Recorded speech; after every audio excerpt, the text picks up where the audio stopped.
துலாம் ராசியாலேயே ஒரு செய்ய முடியாத இந்த தொழில்ல இருக்கக்கூடிய தடைகளை அந்த குரு பகவான் உங்களுக்கு அந்த 10ஆம் இடத்துல இருந்து உச்சம் பெற்று அந்த தன்மையை மாத்த போறார். 45 நாட்கள்ல இந்த செவ்வாயும் டிரான்சிட் ஆவார். அப்படியே உங்களோட 2ஆம் இடம், 3ஆம் இடம், 4ஆம் இடம் இப்படி டிரான்சிட் ஆகும்போது கண்டிப்பாக ப்ராப்பர்ட்டி சம்பந்தப்பட்ட இஷ்யூஸ் எல்லாமே உங்களுக்கு நிறைவு பெறுவதற்குண்டான ஒரு நேரமாக இருக்கும். இந்த சுவாதி நட்சத்திரத்துல இருக்கக்கூடியவர்கள் அவர்களினுடைய உயர் அதிகாரிகளினால மிகப்பெரிய அளவுக்கு ஒரு துரோகத்தை அனுபவிச்சவர்கள்னே சொல்லலாம். துலாம் ராசி என்பவர்களுக்கு இந்த 45 நாட்கள்ல சொத்துக்களை வாங்கக்கூடிய ஒரு நேரமாகவும் சொத்துக்களை புதுப்பிக்கக்கூடிய ஒரு நேரமாகவும் இருக்கும். உலகெங்கும் இருக்கும் டிவோட்டி நேஷன் நேயர்கள் அனைவருக்கும் ஆஸ்ட்ரோ பூர்ணாவின் அன்பார்ந்த வணக்கங்கள். இன்னைக்கு நாம பார்க்கக்கூடிய பதிவு பாத்தீங்கன்னா குரு அதிசாரம் அடையக்கூடிய பலன்களை பற்றி பார்க்க போறோம். குரு அதிசாரம் அப்படின்னா என்ன அப்படின்னு கேட்கும்போது, குரு பகவான் இந்த வருஷம் அதாவது 2025 மே மாதம் ரிஷப ராசியிலிருந்து மிதுன ராசிக்கு பெயர்ச்சியாகி வந்தார். அந்த பெயர்ச்சியாகி ஒரு வருடத்திற்கு அவர் அந்த ராசியிலேயே இருக்கணும். அந்த இருக்கக்கூடிய காலகட்டத்துல இன் பிட்வீன் மந்த்ஸ்ல பாத்தீங்கன்னா இடைப்பட்ட காலத்துல உங்களுக்கு அவர் அடுத்த ராசிக்கு பெயர்ச்சியாகி போறதுதான் குரு அதிசார நிலை அப்படின்றது சொல்றோம். இந்த குரு அதிசாரம் பெறும்போது அந்த மிதுன ராசியிலிருந்து கடக ராசிக்கு உச்சம் பெற்று 45 நாட்களுக்கு போறார். உச்சம் பெறக்கூடிய அந்த குரு பகவான் 18ஆம் தேதி அக்டோபர் மாதம் அந்த பெயர்ச்சியை அடைகிறார். இது கிட்டத்தட்ட ஒரு 45 நாட்களுக்கு 12வது மாதம் அதாவது டிசம்பர் மாதம் 4ஆம் தேதி வரை அந்த கடக ராசியிலேயே இருக்கிறார். இந்த கடக ராசியில் உச்சம் பெறக்கூடிய இந்த குரு பகவான் ஒவ்வொரு ராசி என்பர்களுக்கும் என்ன மாதிரியான ஒரு பலன்களை கொடுக்க போறார்? ஏன்னா குரு உச்சம் பெறும்போது ஒரு மாதிரியான பலன்கள், அதாவது நிறைய பேர்களுக்கு நிறைய நன்மைகள் அடையக்கூடிய ஒரு காலகட்டமாக தான் இருக்கும். இந்த காலகட்டத்துல அவருடைய சுப பார்வை அப்படின்றது மிக பெரிய அளவுக்கு மாற்றத்தை தரக்கூடிய ஒரு பார்வையாக இருக்க போகுது. அதனால இப்போ நம்ம இந்த ஒவ்வொரு பதிவுகளையும் குரு பகவான் என்னென்ன மாதிரியான பலன்களையும் மாற்றத்தையும் ஒவ்வொரு ராசி என்பவர்களுக்கும் கொடுக்க போறார் அப்படின்றத பார்க்கலாம். இந்த சேனல்ல முதல் முறையா பாக்குறீங்க அப்படின்னா சப்ஸ்கிரைப் பண்ணிக்கோங்க. பெல் பட்டன்ல ஆல் ஆப்ஷன் சூஸ் பண்ணீங்கன்னா உங்களுக்கு என்னுடைய அடுத்தடுத்த பதிவுகள் நோட்டிபிகேஷனா வந்துட்டு இருக்கும். துலாம் ராசி என்பர்கள் காலபுருஷனுக்கு 7ஆம் இடத்துல இருக்கக்கூடிய ராசி என்பர்கள் எப்போதுமே நிறைய ஒரு பிரயாணங்களை உடையக்கூடிய ஒரு அன்பர்களாக தான் இருப்பாங்க. இவர்களுக்கு சும்மா ஒரு இடத்துல உட்கார்ந்த பிடிக்காது. வீடா இருந்தது அப்படின்னா வேலை செஞ்சுக்கிட்டே இருப்பாங்க. அடுத்து வெளியில வேலைக்கு போறவங்களா இருந்தாங்க அப்படின்னா அந்த ஆபீஸ் சீட்ல உட்காந்து வேலை செய்ய மாட்டாங்க. எங்கேயாவது அலைஞ்சிக்கிட்டு வேலை செய்வாங்க. எல்லாருக்கும் அந்த தகவல்களை சொல்லிக்கிட்டே இருப்பாங்க. அடுத்து பாத்தீங்கன்னா அந்த ஆபீஸ்ல இருக்கக்கூடிய எல்லா டேபிள்லயும் போய் வேலை செய்யக்கூடிய அதிகாரம் இவங்களுக்கு மட்டும்தான் இருக்கும். யார் லீவ் போட்டாலும் உடனே அந்த டேபிளுக்கு மாறி போய் இவங்க தான் வேலை செய்வாங்க. அடுத்து தன்னுடைய வேலையும் சேர்த்து செய்வாங்க. மற்றவர்களினுடைய பொறுப்புகளையும் தானே சுமந்து கொண்டு செய்யக்கூடிய ஒரு திறமை மிக்க நபர்கள் அப்படின்னு சொல்லலாம் இந்த துலாம் ராசி என்பர்களை. அதனால அதிகப்படியான ஏமாற்றமும் இருக்கும். ஏமாற்றத்துக்கெல்லாம் இவங்க பயப்படுற ஆட்களே கிடையாது. ஏன்னா துலாம் ராசி என்பர்களை மிஞ்சுறதுக்கு யாருமே கிடையாது. அந்த அளவுக்கு ஒரு கட்ஸ் அப்படின்றது அதிகப்படியாக இருக்கும். அதே சமயத்துல யார பழத்துல ஊசி குத்துற மாதிரி குத்தணுமோ அது எல்லாத்தையும் செஞ்சுட்டு வந்துருவாங்க. ஏன்னா அந்த சுக்கிரனுடைய ராசி அப்படின்றதுனால ரொம்ப கவர்றக்கூடிய ஒரு தன்மையில பேசுவாங்க. அந்த பேச்சுல பாத்தீங்கன்னா ஒரு வன்மம் இருக்கும். 7ஆம் இடம் அப்படின்றது பாத்தீங்கன்னா அந்த சூதுவாதோட பழகக்கூடிய ஒரு ஸ்தானம் தான் அந்த 7ஆம் இடம். அந்த 7ஆம் இடத்துல இருக்கக்கூடிய இந்த ராசி என்பர்கள் இந்த மாதிரியான விஷயங்கள்லாம் மிகப்பெரிய அளவுக்கு கையாளக்கூடிய ஒரு திறமைகளாக இருக்கும். இதே இது இந்த துலாம் ராசியில பெண்களாக இருக்கிறாங்க அப்படின்னா மாமியார் சைடும் நல்ல சப்போர்ட் இருக்கும், அம்மா அப்பா சைடும் நல்ல சப்போர்ட் இருக்கும். 2 இடத்தையும் அப்படியே தன் கைக்குள்ள வச்சு ஒரு அட்மினிஸ்ட்ரேஷன் அப்படின்றது மிக பெரிய அளவுக்கு இவர்களால செய்ய முடியும். அந்த அளவுக்கு இந்த துலாம் ராசி பெண்களுக்கு எல்லாரையும் ஆளுமை செய்யக்கூடிய ஒரு பவர் அப்படின்றது கண்டிப்பாக இருக்கும். இவர்களினுடைய 10ஆம் இடத்துல குரு அதிசாரம் பெறுகிறார். கர்மா ஸ்தானத்துல அந்த குரு அதிசாரம் பெறும்போது இந்த துலாம் ராசி அன்பர்களுக்கு அந்த தொழில்ல ஏற்பட்ட சில தடைகள் வந்தீங்கன்னா இப்போ விலகக்கூடிய ஒரு நேரமாக இருக்கும். அதாவது கமிஷன் பேசிஸ்ல தான் இவங்க எப்போதுமே வேலை செய்வாங்க. இவர்கள் ஒரு பைசா கையில இருந்து யாருக்காவது கொடுத்துட்டாங்க அப்படின்னா அவர் ஒரு பெரிய அவங்க துலாம் ராசி அன்பர்களே கிடையாது. அந்த அளவுக்கு அந்த கையில இருந்து பைசா நகட்ட மாட்டாங்க. இதே இது தொழில்ல நிறைய வருமானம் வருது அப்படின்னா அந்த வருமானத்தை வச்சு ஒரு பிசினஸா ஏதாவது ஒரு எக்ஸ்ட்ராவா ஒரு பிசினஸ் செய்யக்கூடிய ஒரு அமைப்பை உடையவர்கள் தான்.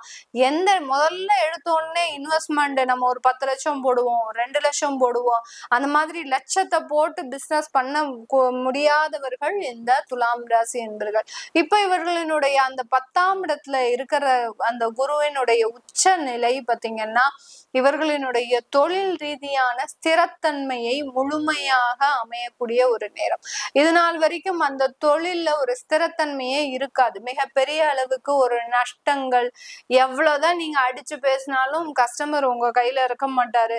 மிகப்பெரிய அளவுக்கு எல்லா ஒரு மீட்டிங்லயுமே பாத்தீங்கன்னா உங்களுடைய அட்டெம்ப்ட் ஃபெயிலியர் ஆகும். நமக்கே சவாலா இந்த அளவுக்கு நம்மளைய ஒரு தண்ணி காட்டுறாங்களே அப்படின்னு சொல்லக்கூடிய அளவிற்கு எப்படி பாருங்க, துலாம் ராசி அன்பர்கள்கிட்டயே ஒரு தண்ணி காட்டக்கூடிய அளவிற்கு வந்திருக்கிறாங்க அப்படின்னா அவர்கள் எந்த நட்சத்திர அன்பர்களாக இருப்பாங்க? நம்ம கண்டிப்பா ரிஷபராசி அன்பர்களாக இருப்பாங்க. ரிஷபராசி இல்ல மீன ராசியா தான் இருப்பாங்க. அந்த ஆப்போசிட் பார்ட்டி இந்த 2 ராசி அன்பர்களாக இருந்தாதான் இவர்களை மட்டுமே வின் பண்ண முடியும். ஏன்னா இவர்களால அவங்க கிட்ட எதிர்த்து போராடவே முடியாது. இவங்களே ஒரு அரசியல்வாதி, பெரிய அரசியல்வாதி, இவங்களை விட பல மடங்கு அரசியல்வாதி அவங்க மீனராசி என்பவர்களும் அந்த ரிஷபராசி என்பவர்களும் தான். அந்த அளவிற்கு இந்த துலாம் ராசியாலேயே ஒரு செய்ய முடியாத இந்த தொழில்ல இருக்கக்கூடிய தடைகளை அந்த குரு பகவான் உங்களுக்கு அந்த 10ஆம் இடத்துல இருந்து உச்சம் பெற்று அந்த தன்மையை மாத்த போறார். பாத்தீங்கன்னா இந்த மீனராசியினுடைய அதிபதியே அந்த குரு பகவான் தான். அவர் உங்களுடைய 10ஆம் இடத்துல உங்களுக்கு சாதகமாக இருக்க போறாரு. அவருடைய ராசியவே விட்டுட்டு துலாம் ராசிக்கு சாதகமாக இருக்க போறாரு. அதனால இப்போ போய் அந்த கிளையன்ட் கிட்ட பேசுங்க, உங்களுடைய கஸ்டமர் கிட்ட பேசுங்க. உங்களுடைய டீல் 100% ஓகே ஆகக்கூடிய ஒரு நேரமாக இருக்கும். இந்த காலகட்டத்துல இந்த துலாம் ராசியில இருக்கக்கூடிய அந்த சித்திரை நட்சத்திர அன்பர்களுக்கு ப்ராப்பர்ட்டி சம்பந்தப்பட்ட சில விஷயங்கள்ல நல்ல வளர்ச்சிகள் அப்படின்றது இருக்கும். ப்ராப்பர்ட்டியை யாராவது விற்க முடியாம இருக்கிறீங்க அப்படின்னா இந்த இடத்துல இந்த 45 நாட்கள்ல அந்த விற்கிறதுக்கு உண்டான சில முயற்சிகளை எடுத்தீங்க அப்படின்னா முழுமையாக நிவர்த்தி பெறக்கூடிய ஒரு நேரமாக இருக்கும். இந்த 45 நாட்கள்ல இந்த செவ்வாயும் டிரான்சிட் ஆவார். அப்படியே உங்களுடைய 2ஆம் இடம், 3ஆம் இடம், 4ஆம் இடம் இப்படி டிரான்சிட் ஆகும்போது கண்டிப்பாக ப்ராப்பர்ட்டி சம்பந்தப்பட்ட இஷ்யூஸ் எல்லாமே உங்களுக்கு நிறைவு பெறுவதற்குண்டான ஒரு நேரமாக இருக்கும். அடுத்து பாத்தீங்கன்னா சுவாதி நட்சத்திர அன்பர்கள், கழுவுற மீன்ல நழுவுற மீன் நம்ம சுவாதி. அதனால இந்த சுவாதி நட்சத்திர அன்பர்கள் இந்த குரு உச்சம் பெறக்கூடிய இந்த காலகட்டத்துல இவர்களினுடைய வேலையில மிக பெரிய அளவுக்கு ஒரு பதவி அந்தஸ்தை பெறக்கூடிய ஒரு நேரம், ஒரு அங்கீகாரத்தை பெறக்கூடிய ஒரு நேரமாக தான் இருக்கும். இந்த காலகட்டத்துல அந்த பதவியில ஏற்பட்ட சில தொந்தரவுகள், தடைகள், கழுவுற மீன்ல நழுவுற மீனா இருந்தாலும் சரி, இவர்களுக்கே தண்ணி காட்டிட்டு போனவங்க நம்ம மீன ராசி அன்பர்கள். அந்த அளவுக்கு இந்த சுவாதி நட்சத்திர அன்பர்கள் இந்த மீன ராசி அன்பர்களால பல மடங்கு பாதிக்கப்பட்டு இருந்தாங்க. இந்த சுவாதி நட்சத்திரத்துல இருக்கக்கூடியவர்கள் அவர்களினுடைய உயர் அதிகாரிகளினால மிகப்பெரிய அளவுக்கு ஒரு துரோகத்தை அனுபவிச்சவர்கள்னே சொல்லலாம். உயர் அதிகாரிகள் இவர்களுக்கு ஒரு சப்போர்ட் பண்றேன்னு சொல்லியே பாத்தீங்கன்னா கடந்த காலத்துல இவர்களை மண்ணை கவ வச்சுட்டாங்க. அந்த அளவுக்கு மிகப்பெரிய அளவுக்கு ஒரு மோசடி வேலையே பண்ணிட்டு போயிட்டாங்க. இப்போ அதுல இருந்தெல்லாம் வெளியில வரக்கூடிய ஒரு சூழ்நிலை, உங்களுக்குன்னு ஒரு பதவி, அந்தஸ்து, அங்கீகாரம் இதெல்லாமே கிடைக்கக்கூடிய ஒரு நேரமாக தான் இருக்கும். அடுத்து இந்த விசாகம் நட்சத்திர அன்பர்கள், முருகனுடைய நட்சத்திரம் அப்படின்னு சொல்லக்கூடிய இந்த விசாகம் நட்சத்திர அன்பர்களுக்கு குரு பகவான் 10ஆம் இடத்துல இருக்கும்போது புதிதாக தொழில் தொடங்கக்கூடிய ஒரு வாய்ப்புகளை கொடுக்க போறார்.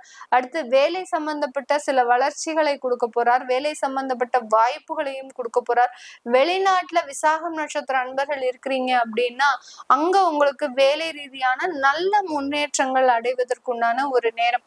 ஏன்னா குரு பகவான் உங்களுடைய 2ஆம் இடத்தை பார்வையிடுறதுனால பிரிந்த குடும்பங்கள் வெளிநாட்டுல சேர்வதற்கும் இங்க இருக்கக்கூடிய நபர்கள் சேர்வதற்கும் உண்டான சட்ட வழக்குகள் என்னென்னலாம் இருக்கோ அதுல இருந்தெல்லாம் ரிலாக்ஸ் ஆகக்கூடிய ஒரு நேரமாக தான் இந்த விசாக நட்சத்திர அன்பர்களுக்கு இருக்க போகுது.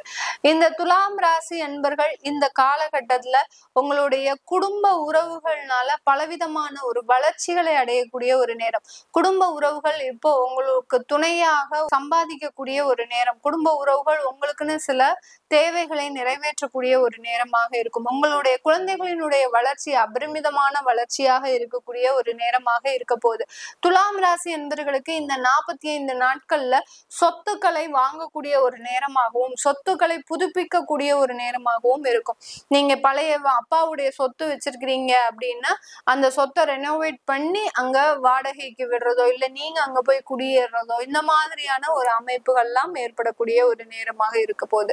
உங்களுடைய 6ஆம் இடத்தை அந்த குரு பகவான் பார்வையிடுறதுனால அந்த வியாதி சம்பந்தப்பட்ட தொந்தரவுகள், உங்களுடைய எதிரிகள் இவங்க எல்லாருமே அப்படியே கப்சிப்னு சைலண்ட் ஆகிறதுக்கு உண்டான ஒரு நேரம்.